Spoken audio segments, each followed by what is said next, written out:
Hello, I'm Paul Nisi from FrontDoorsGamer.com. And I'm Lido of Unstoppable Force meets the Immovable Object. And this is Comic Station issue number 29 for July 17, 2013.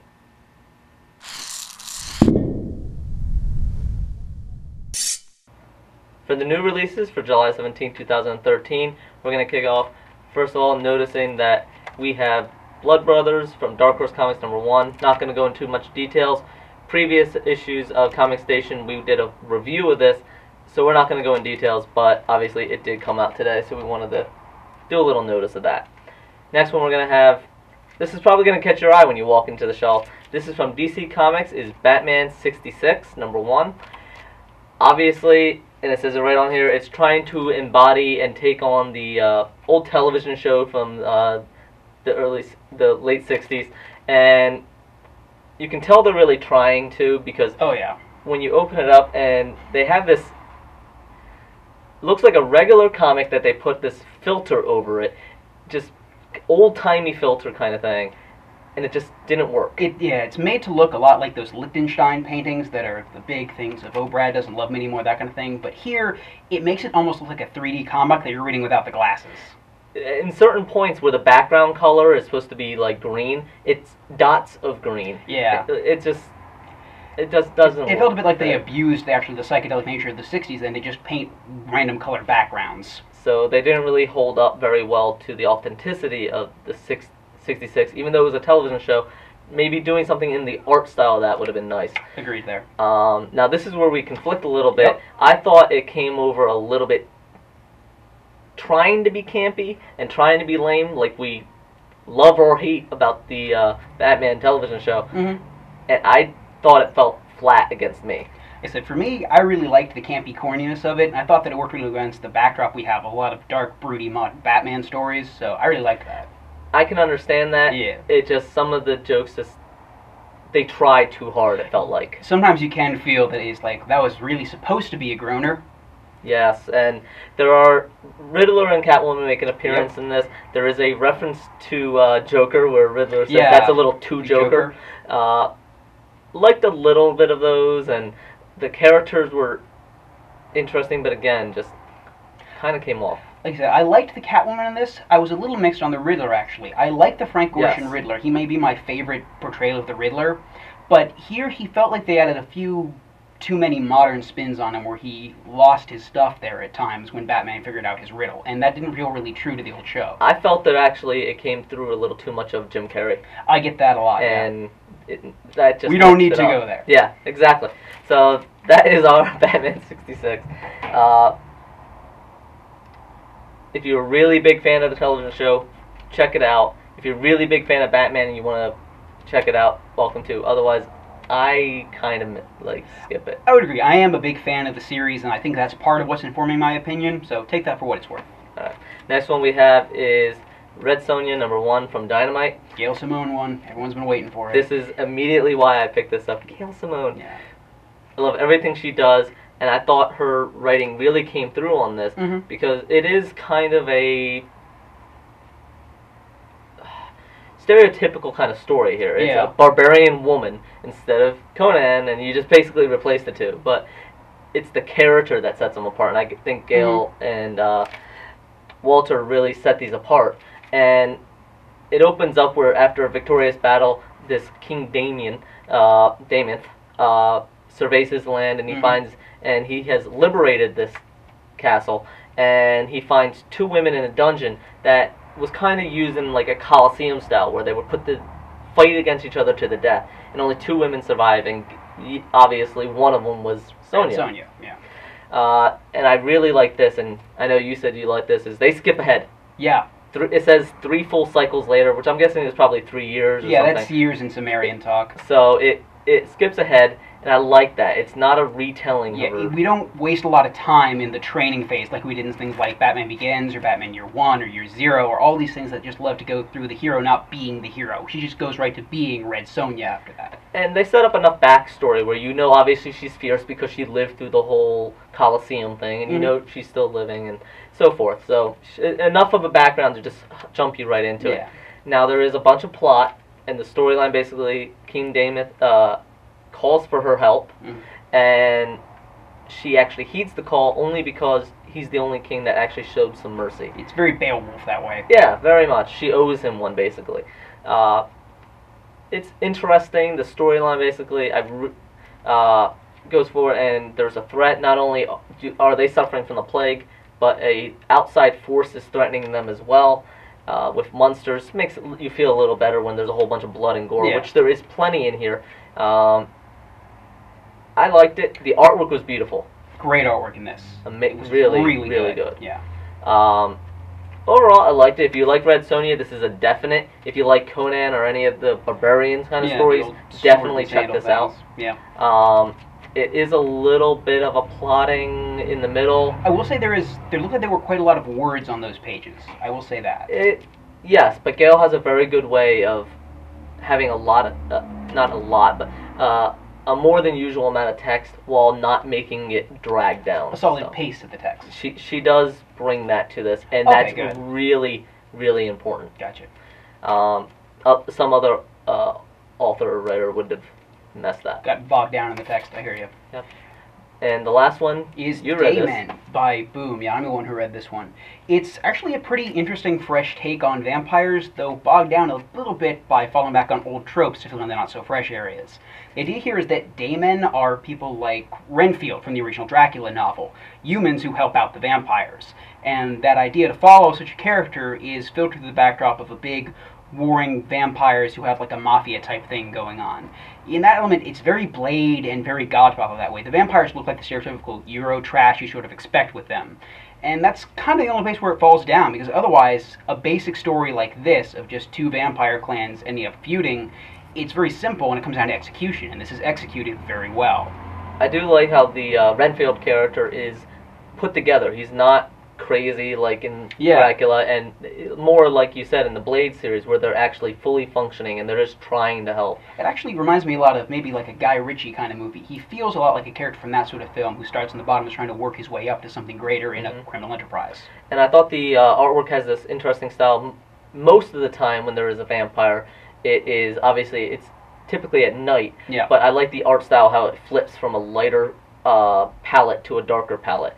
And I thought that really complemented it well. I would call the artwork stylized in a very good way that complements the series. Yes, I would agree. Alright. And that is our new releases for this issue. And up next we actually have 5 reviews coming up. So we're going to try to bang through those pretty quickly. Start off our reviews today with Skin Trade, an adaptation of the George R.R. Martin novel about werewolves, if you couldn't tell by the cover, which is unfortunately kind of lackluster. Despite the pedigree that it has with George R.R. and his hit Game of Thrones show, the comic itself just feels too much directly like a novel. There's so much in it that would work if it was in text format, but in a monthly episodic format like a comic, it leaves the reader kind of dry and left out.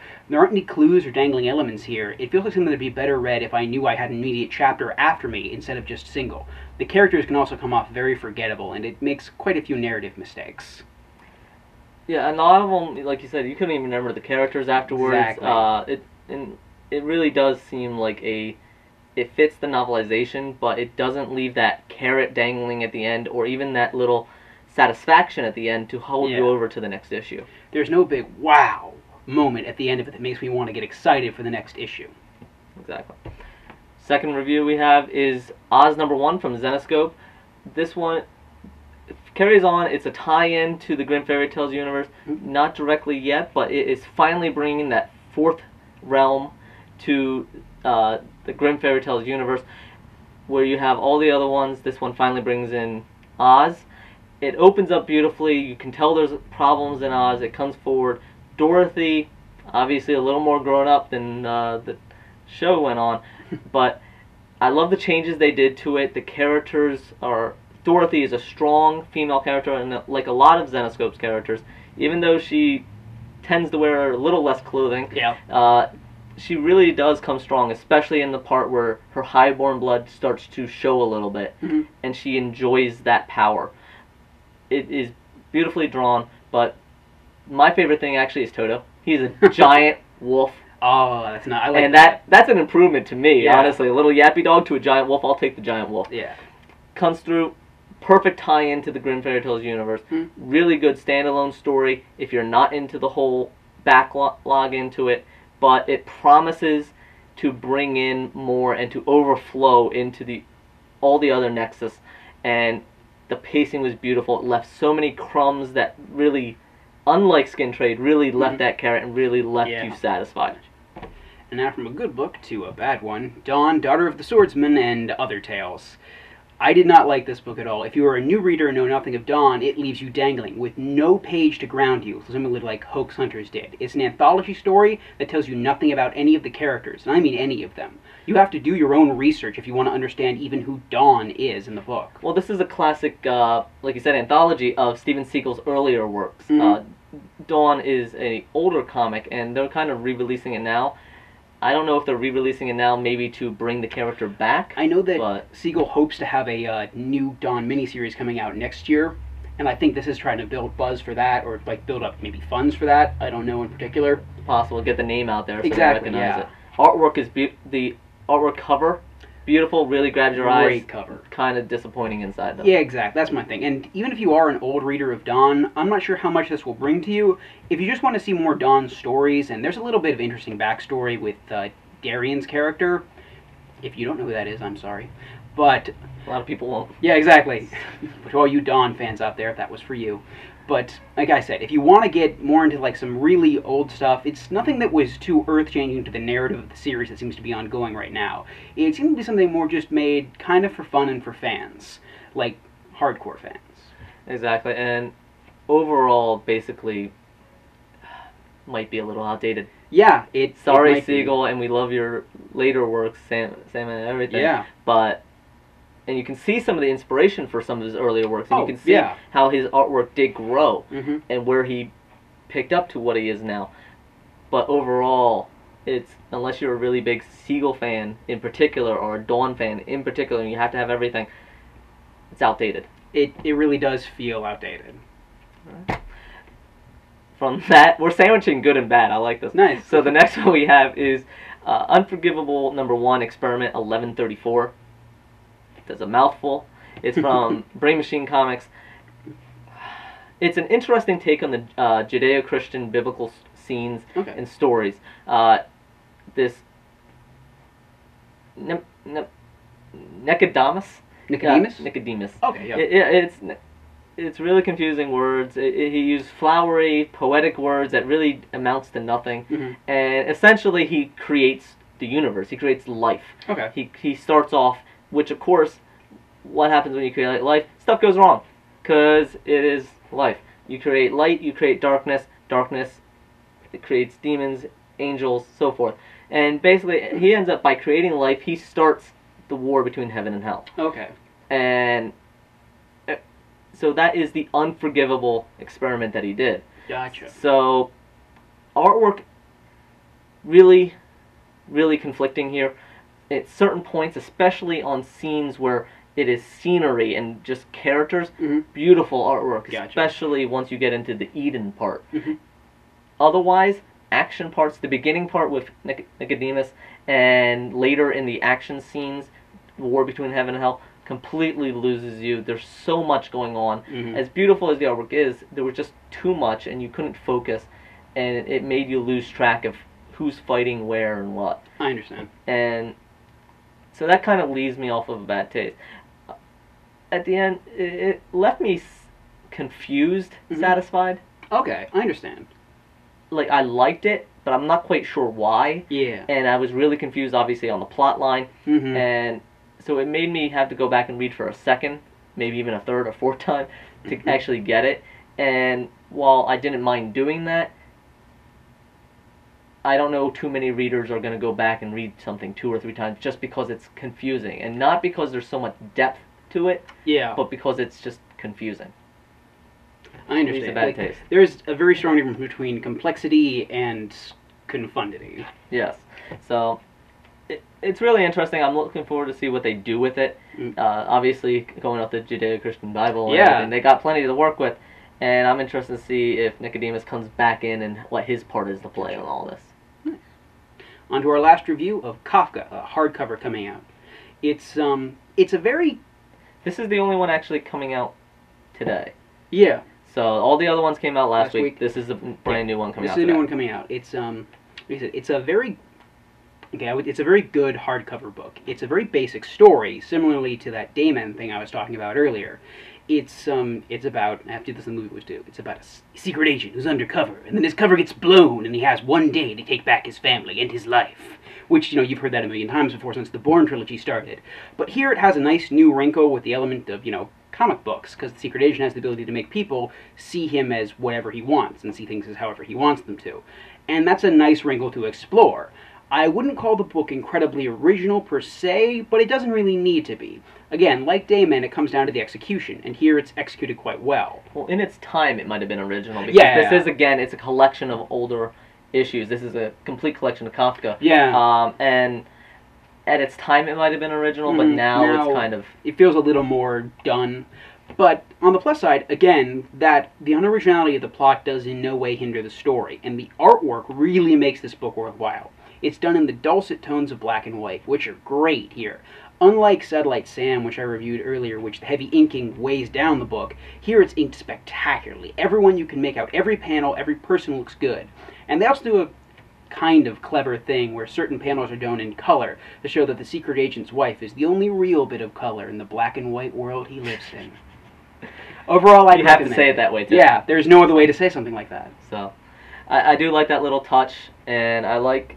The artwork style really grabbed me and made me really like that. The story might be a little dated, but overall, if you really like these kind of stories, you like these David Bourne, the mystery kind of stories, this is probably a good one, and it is a complete collection. It's an older comic, but if you know it's an older comic, you can set your standards at where you need to set them. Yeah.